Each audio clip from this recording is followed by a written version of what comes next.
https://freeze.com/article/lynn-rewatching-her-favorite movies. Lynn Tillman on rewatching her favourite movies. Movies don't change, and I do and I don't. Memory isn't a choice, and like everyone, I forget way more than I can recall, necessarily. Lying in bed, propped up on pillows, I watch The Bourne Ultimatum 2007 for the 10th time. I waste time. Knowing I waste it, I still find comfort in rewatching. Knowing what comes next doesn't bother me, it consoles me. I may feel something like boredom, but also comfort. I'm attached to the movie, the screen, as if it were an old friend, because it is. I grew up with television and movies, did homework with the television on in my bedroom, and also escaped my parents. The Bourne movies thrill because of the chases, the fast cutting, hardly any dialogue, and Matt Damon's bland or enigmatic face, its obnoxious or cute upturned nose. Playing Jason Bourne, Damon performed astounding feats that belie his cuteness. Mostly expressionless, he could seem stern. When Damon played a corrupt cop, as he did in Martin Scorsese's The Departed 2006, watched 5 times, his improbable nose augmented his subterfuge. I have rewatched Blood Diamond 2006 several times. Leonardo DiCaprio, its star, convinced me that he is an alienated diamond smuggler, a slimy, sexy guy who bleeds to death, talking on the phone to the woman he loves. Love and death, nothing better. Plus he had saved a child. I fall for that. It's typical, sadly.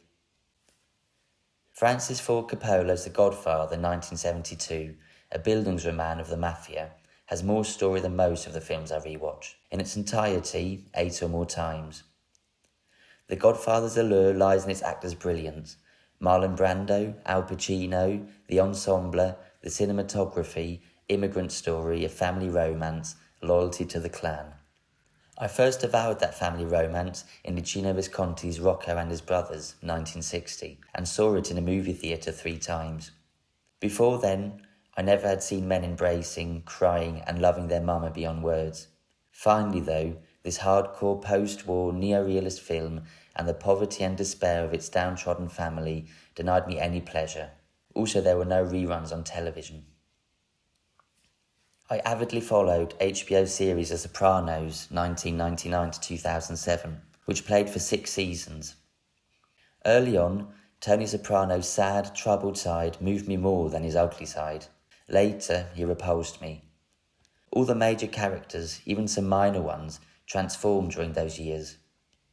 They were thoroughly developed, investigated and psychologically embroiled with each other. I can recall individual episodes, chapters in a serialized novel, but the show doesn't cater to revisits, doesn't bring comfort. To burst into Carmela Soprano's first and only session with a Freud lookalike psychoanalyst would be like reading a few pages from Fyodor Dostoevsky's Crime and Punishment, 1866.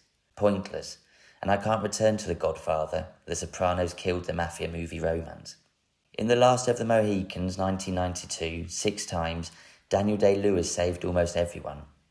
But his sublime performance in Phantom Thread 2017 has diminished my desire to see Mohicans again. Even I, emotionally labile in front of a screen, can't easily flip from Day-Lewis as a manly Native American to him as an effete British fashion designer. During the past 15 years, children have often been kidnapped in movies, or lost then rescued, or killed and avenged, as in the Taken series 2008-2014, starring Liam Neeson. In Man on Fire 2004, watched 5 times, Denzel Washington was security for a rich little girl, Dakota Fanning. He rescues her and dies after returning her to her anguished mother. Rewatching, I'm not after surprise. I suppose that's obvious. Rewatching evinces a repetition compulsion, repeating scenes of painful events to have them undone. To see children especially saved from harm, that's kind of pathetic. But the pattern is obvious.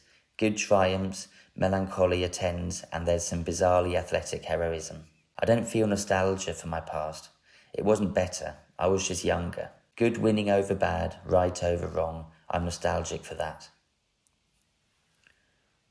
A hoarder keeps everything to stop time. I hold on to letters, manuscripts, postcards, pictures, and have an archive at NYU to prove it. I also lose things, toss stuff out by mistake. Mostly I don't know, I'm letting go of something or someone. Things change. Movies don't change, and I do and I don't. Time obliterates, I'll never forget this, into a silly idea. Memory isn't a choice, and like everyone, I forget way more than I can recall, necessarily. Otherwise my life would be entirely on rerun. This article first appeared in Frieze issue 204 with the headline Bedtime Stories.